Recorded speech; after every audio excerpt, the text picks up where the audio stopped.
If everything is one,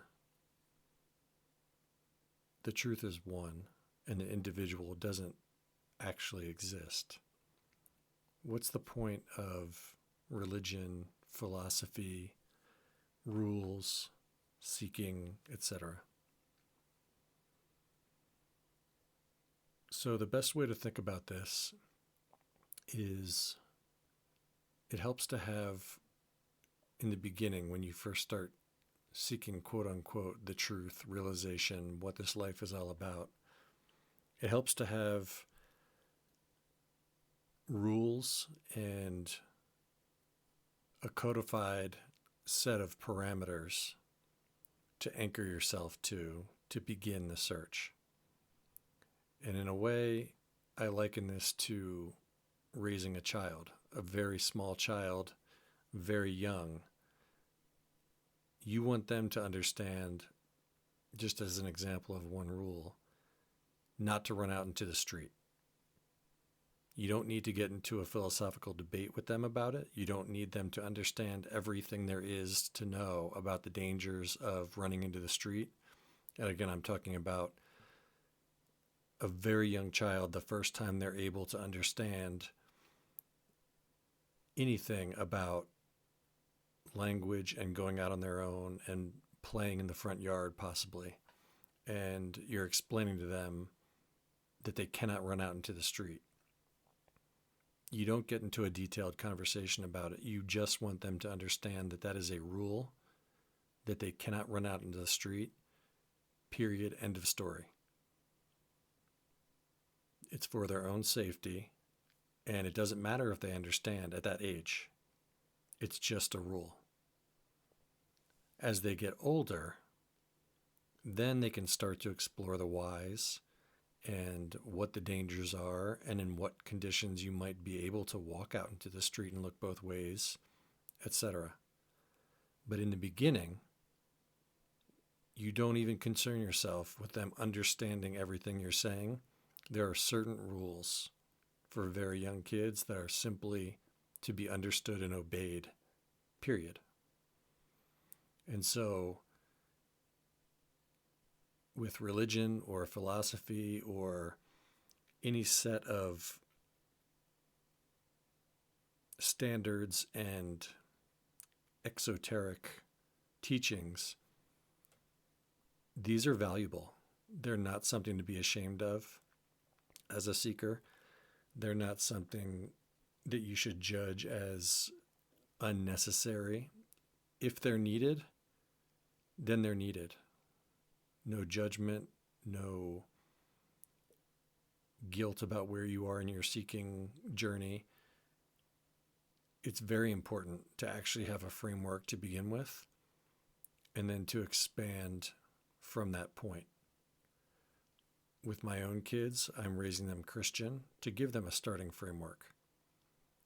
But I'm also letting them know that as they grow and as they get older, that questions and doubts and explorations of everything is okay. That's all part of it. But the important thing to understand, especially if you're thinking about these very subtle spiritual questions about oneness and whether the individual exists, etc., there doesn't need to be a conflict with religion or philosophy or rules of conduct or anything like that. I think it's beneficial. I know it's beneficial, and you can expand from there. You can also see examples of people who are quote unquote realized continuing with things that look like they're contradictory to what they're saying. For instance, Nisargadatta did bhajans, and bhajans are basically like a devotional. He did bhajans, and there was no conflict there. The individual that we perceive, this person who we perceive as an individual, this was part of his tradition, part of his heritage, And he continued that on. It doesn't mean he doesn't see things as quote unquote one, or he is worshiping as an individual to another entity. It doesn't have the same connotations for him that it does from an onlooker looking out. And I can tell you kind of a loose example of, let's just say you're in a dream and you eat chocolate cake in a dream, but in the real world, you're on a diet. And you love this chocolate cake, you eat it, and it's just your guilty pleasure. You wake up the next morning and realize that you've eaten chocolate cake in your dream. Do you feel guilty? Do you judge yourself? Does it have any weight whatsoever once you've woken up? No, it's a dream. You ate cake in the dream because you enjoy cake. And beyond that face value experience, there is nothing there. So for someone who is realized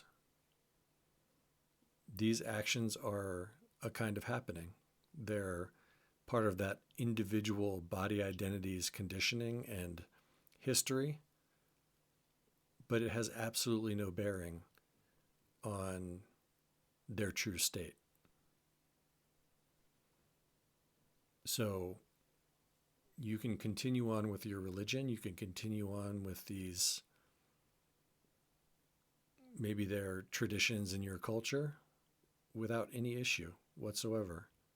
There doesn't have to be any kind of conflict or gravity to those situations that sometimes we assign. Can you still be Christian and also explore Hinduism or Vedanta and vice versa? Absolutely.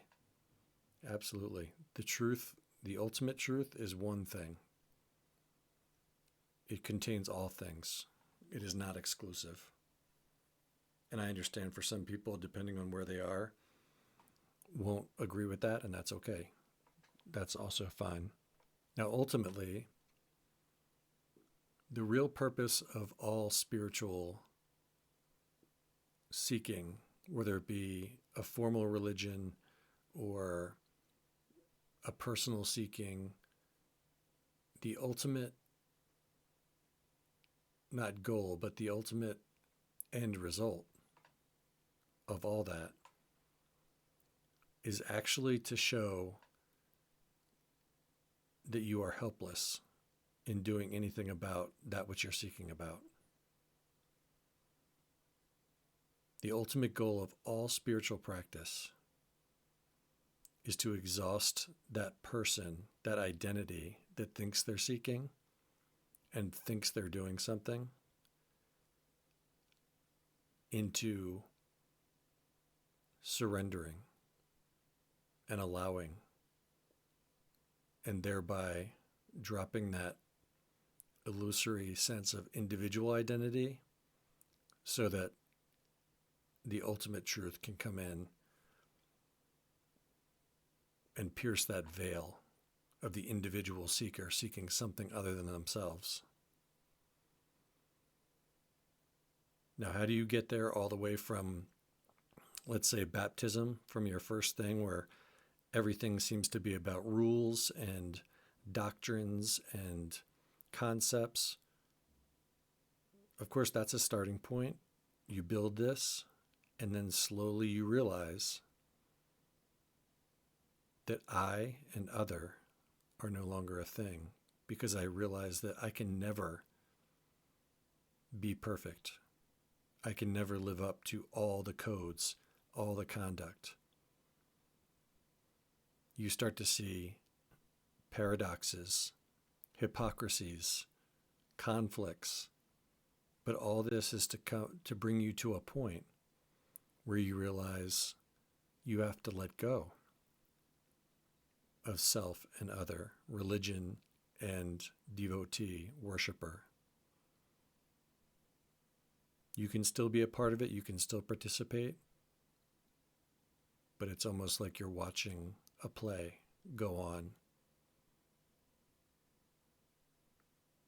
So the reason I wanted to make this particular talk is because I know I had, when I was much younger, conflict about whether I could still call myself Christian or Buddhist or Hindu or whatever religion you begin with as your framework.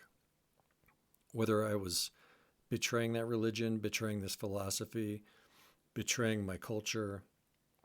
None of those conflicts need to exist, but you need to find that out for yourself. Eventually, you need to see that for yourself. You can't just take someone's word for it.